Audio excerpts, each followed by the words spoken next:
students, how are you doing? I hope that everything is great. Now let me introduce with today's lesson. Today we'll speak about new topic, about active and passive voice. Before we will start our lesson, let me introduce what we are going to do during the lesson. We will use appropriately a wide variety of active and passive simple, present and past forms, and past perfect simple forms in narrative and reported speech on a wide range of familiar, general and curricular topics. As a warming up activity, try to answer for these questions. What is active and passive? How do you use passive in a sentence? How do you use active in a sentence? And what is the difference between active and passive voice? Let me explain you what's a passive voice.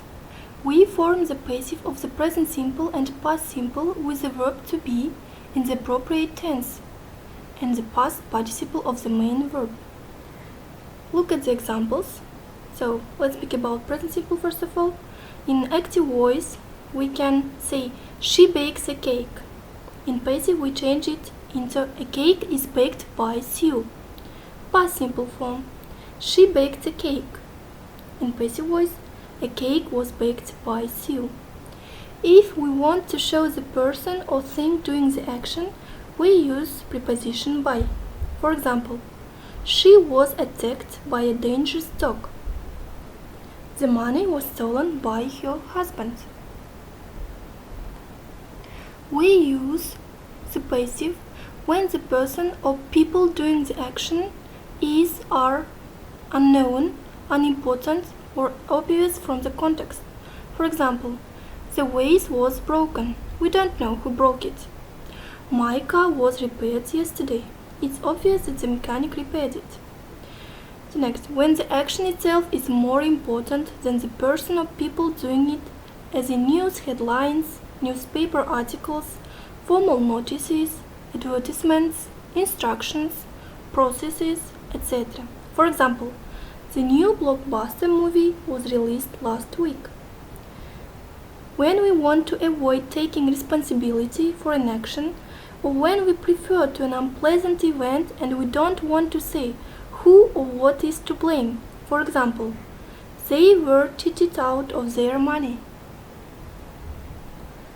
To change a sentence from active to passive voice, do the following. The first, move the active sentence direct object into the sentence subject slot. The second, place the active sentence subject into a phrase beginning with the preposition by. And the last one, add a form of the auxiliary verb be to the main verb and change the main verb's form.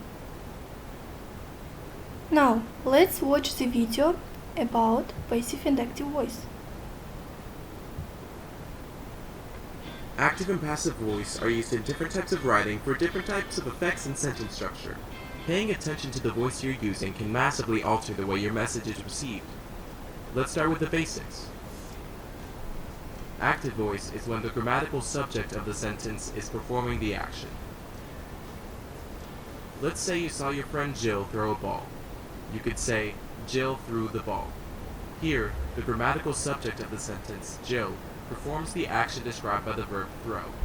This is an example of active voice.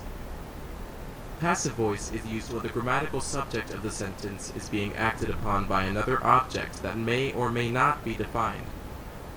Now let's try making the ball the grammatical subject of the sentence. The ball was thrown by Jill.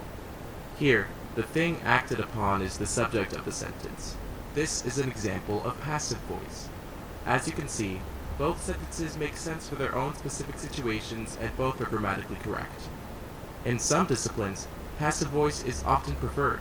Some scientific disciplines prefer passive voice because it puts emphasis on what was done rather than who did it. For example, one could say, humidity levels were measured every 4 hours. In this situation, it doesn't really matter who did the measuring, so we leave the actor out of the sentence. Here's another example of the benefit of passive voice. Evan's library was built in 1968. In this case, the subject is being emphasized rather than the actor. which is not relevant to the purpose of the sentence and is left out.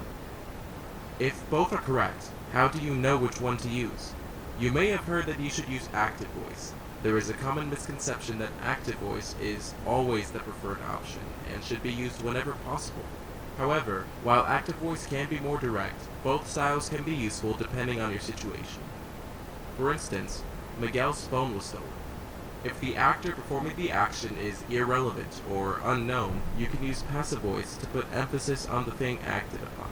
We don't know who committed the action, so we use passive voice to either leave the actor for the end of the sentence or leave it out of the sentence completely. There are other situations that benefit from the use of active voice. For example, Jason ate my pizza rolls. If the actor performing the action is important and known, you can use active voice. If you were upset at Jason, you would want to make him the grammatical subject of the sentence. I know I would. Active voice is often a good choice for sentence structure, as passive voice can come off as verbose or wordy at times. Active voice can also be more concise and direct. However, that doesn't mean it's always the best choice. There are many situations where passive voice works just as well or better than active voice, as it can shift emphasis away from the actor. Be careful that the style you use is appropriate and does not misplace emphasis. The overuse of passive voice can make sentences muddled and unclear. Here's an example of excessive passive voice. A recommendation was made by the professor that their textbooks be reviewed by the students before the exam, which has been scheduled for Friday by him. That was a mouthful. As you can tell, the excessive passive voice becomes very distracting. Now let's try using active voice. The professor recommended that the students review their textbooks before the exam, which he has scheduled for Friday. The active voice version was much more direct and clear, making it sound more natural.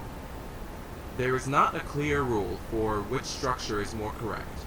Simply choose the structure preferred by your discipline that best fits the focus and intention of the sentence, accounting for the relevant subject, the clarity of the sentence, the context of the writing, and the preferences of your instructor. And the best way to learn is through practice. If you are a Texas A&M student and you ever need help, make an appointment with the University Writing Center and we'll help you out however we can. So, let's practice. Rewrite the active sentences in the passive.